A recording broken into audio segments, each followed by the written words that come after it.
Welcome to CR English. This is Jyoti. Let's get into the details. Reacting to Union Minister H.D. Kumaraswamy's suggestion to introduce the Bhagavad Gita in schools, Chief Minister Siddaramaiah said Kumaraswamy's stance showed alignment with the Bharatiya Janata Party and suggested he had become a supporter of Manuvadi ideology.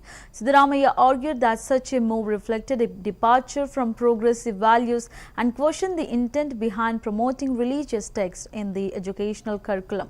He stressed that education should remain inclusive and secular, serving all communities equally rather than being influenced by ideological or political motives, highlighting concerns about the growing intersection of politics and education in this state. ಹಕ್ಕುಗಳನ್ನು ಕೊಟ್ಟಿದೆ, ಬಾಧ್ಯತೆಗಳನ್ನು ಕೊಟ್ಟಿದೆ.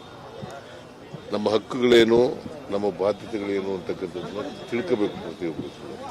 ಮತ್ತು ಸಂವಿಧಾನದ ಧ್ಯೇಯೋದ್ದೇಶಗಳು ಎಲ್ರಿಗೂ ಕೂಡ ಅರ್ಥ ಆಗಬೇಕು. ಅದಕ್ಕೋಸ್ಕರ ಅದನ್ನು ಮಾಡ್ತಾ ಇದ್ದೀವಿ. ಇವತ್ತು ಪರಿನಿರ್ವಾಣ ದಿನ, ಅವರನ್ನು ಸ್ಮರಿಸ್ಕೊಳ್ತಕ್ಕಂಥ ಕೆಲಸ ಮಾಡ್ತಾ ಇದ್ದೀವಿ. ಮತ್ತು ಬಾಬಾ ಸಾಹೇಬ್ ಅಂಬೇಡ್ಕರ್ ಅವರು ಕೊನೆಯಲ್ಲಿ ಹಿಂದೂ ಧರ್ಮ ಬಿಟ್ಟು ಬೌದ್ಧ ಧರ್ಮವನ್ನು ಸ್ವೀಕಾರ ಮಾಡಿದ್ರು. ಯಾಕಂದರೆ ಅವರು ಏನು ಹೇಳಿದ್ರು ಅಂತಂದರೆ, ನಾನು ಹುಟ್ಟುವಾಗ ಯಾವ ಹಿಂದೂ ಧರ್ಮದಲ್ಲಿ ಹುಟ್ಟಿದ್ದೀನಿ, ಸಾಯುವಾಗ ಹಿಂದೂ ಧರ್ಮದಲ್ಲಿ ಸಾಯಲಾರೆ ನಾನು. ಯಾಕಂದರೆ ಅದನ್ನು ಪ್ರಯತ್ನ ಪಟ್ಟೆ ಹಿಂದೂ ಧರ್ಮನ ಸುಧಾರಣೆ ಮಾಡಲಿಕ್ಕೋಸ್ಕರ. ಅದು ಸುಧಾರಣೆ ಆಗದೇ ಇರೋದ್ರಿಂದ ನಾನು ಬೌದ್ಧ ಧರ್ಮವನ್ನು ಸ್ವೀಕಾರ ಮಾಡಿದ್ದೀನಿ ಅಂತೇಳಿ ಬಾಬಾ ಸಾಹೇಬ್ ಅಂಬೇಡ್ಕರ್ ಅವರು.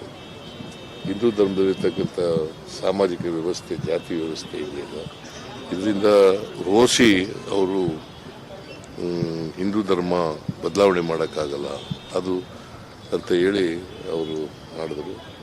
ಸೊ ಅಂಥ ಒಬ್ಬ ಮಹಾನ್ ವ್ಯಕ್ತಿ, ದೇಶ ಕಂಡಂಥ ಒಬ್ಬ ಅಪರೂಪದ ನಾಯಕ, ಅವರನ್ನು ಸ್ಮರಿಸ್ಕೊಳ್ತಕ್ಕಂಥ ಕೆಲಸ ಮಾಡ್ತಾ ಇದ್ದೀವಿ.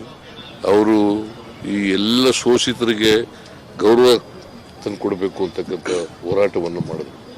ಕೇವಲ ಬಾಬಾ ಸಾಹೇಬ್ ಅಂಬೇಡ್ಕರ್ ಅವರು ದಲಿತರಿಗೋಸ್ಕರ ಕೆಲಸ ಮಾಡಲಿಲ್ಲ. ಈ ದೇಶದಲ್ಲಿರ್ತಕ್ಕಂಥ ಯಾರ್ಯಾರಿಗೆ ಸಾಮಾಜಿಕ ನ್ಯಾಯ ಸಿಕ್ಕಿಲ್ಲ ಅವರೆಲ್ಲರ ಪರವಾಗಿ ನ್ಯಾಯ ಕೊಡಬೇಕು ಅಂತ.